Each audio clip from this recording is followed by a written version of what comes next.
Thank you very much and welcome. Thank you for coming this afternoon. As Father said, the CCEE, the conference, the Council of European Bishops Conferences, is actually an instrument of collegiality that came from the Second Vatican Council, founded as a way to continue what had started in the Second Vatican Council of bishops from different countries working together for the promotion of the Church in each continent. With the process of the Synod, which has been ongoing now for 2 years, the role of the continental bishops' conferences is coming forward in a more important way, both with respect to the Synod itself, where the Holy Father gave a new role to the regional groupings of bishops' conferences, but also we saw it in the document that came out on the Petrine ministry this week, where the role of the collegiality of bishops' conferences and their continental groupings are seen to play a role in the synodal dialogue, but also as a way of dialogue with the other churches. As a way to make the CCEE more effective, one of the decisions that the bishops made in their plenary last November in Malta was to move the secretariat of CCEE from Switzerland, from St. Gallen, where it had been for 53 years in Switzerland, 7 years in Coim, and the rest in St. Gallen, to Rome, which we are in the process of doing, and we'll have the inauguration of the new secretariat later this week. As part of that move, we are hoping to have a more central location, especially for the bishops, because even as president of the CCEE, I managed to get to St. Gallen only once a year. And you can imagine that the other bishops, unless they really intend to go there, it's very difficult, while almost all bishops pass through Rome on a regular basis. So we hope that will help the dialogue between the bishops. And finally, I think it's important to note that the major role of the bishops' conferences and of CCEE is to see how to adapt the announcement of the gospel, evangelization, to the Europe of today. Things have changed, and we need to be able to speak to the needs of people today and to announce the gospel to them. And that cooperation between the bishops is for that purpose. Hola, ¿qué tal? José Calderero de Alfa y Omega. Yo quería saber qué valoración hacen ustedes de las últimas elecciones que ha habido en la Unión Europea. I think with respect to the elections of the European Union, one of the things that caused some dismay was the low level of turnout. In Europe in general, in my own Lithuania, it was under 30%. And I think that shows a dissatisfaction with how the European Union is responding to the true needs of the population of Europe. So I hope it is a call to the political parties to reevaluate their directions as a response to some of the overreach. The European Union was founded on the fact of fair amount of independence of each of the member states. I think part of that reaction is to the fact that to find the correct balance between the two. Faustino Catalina, Cadena COPE.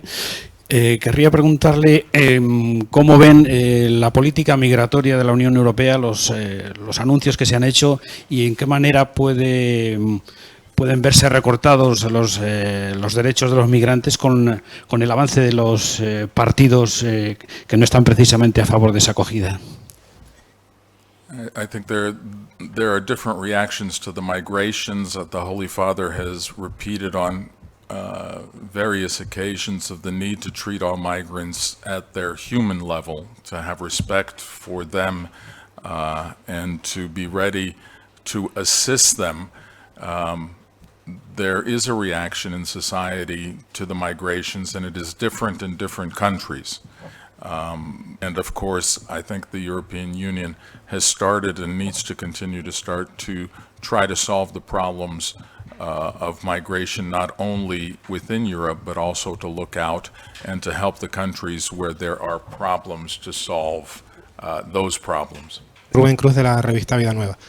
Monseñor, la pregunta iba un poco, el G7 se ha reunido esta semana con la presencia del Papa Francisco y allí se ha hablado, bueno, se ha conseguido que la declaración final no se incluya el tema del aborto, ¿no? Como si pedía Francia. No sé si esto hace crecer esta cultura de la vida, más allá de la cultura del descarte que el Papa Francisco precisamente en su discurso ante el G7 pronunció. The respect for life, the respect and the concern for the demographic winter that Europe is experiencing. It is the future of Europe that is dependent on that culture of life, and we are trying to help regain the respect for life at all its levels. So we need to overcome this situation, and I think the Holy Father and the various bishops' conferences around Europe have underlined the importance of openness to life. Buenos días, una rápida ya. Fran Otero de la revista Eclesia. El Consejo de Conferencias se extiende más allá de la Unión Europea. Países como Ucrania, Rusia, usted mismo está limítrofe con Rusia, ¿no? Y bueno, muy cerca también de Ucrania. Quería preguntarle sobre la relación entre ustedes, los secretarios generales de las conferencias en países tan diversos, y bueno, cómo tienen esa relación teniendo en cuenta el conflicto que hay entre Ucrania y Rusia. I think it's a very important meeting. We do make a network of representatives of the various national churches, and we come from a Catholic perspective, and the concern from the basic Catholic concerns for the people who we serve, and it then becomes a very important instrument. I'll give an example from the President's meeting from several years ago instead of the General Secretaries. When the war broke out, not the initial 7 years ago, but the attack on Kiev, the first meeting after that, we had already published an appeal for peace from the CCEE. But in the first meeting, the dialogue between the representatives from Ukraine and the bishops of Russia turned to a very important moment for pastoral care. The Ukrainians were concerned about the deportations from Ukraine to Siberia of their people. And the Russians, who have already had the experience of having 50 years ago or 70 years ago, people from the Baltic states and from other countries deported to Siberia and had already had concern for their pastoral care in the gulags and in Siberia, the bishops from Russia said, we are looking for them. If you have information of where they have been deported to, we will mobilize our priests to make sure that these people have pastoral care in this dire and very difficult situation.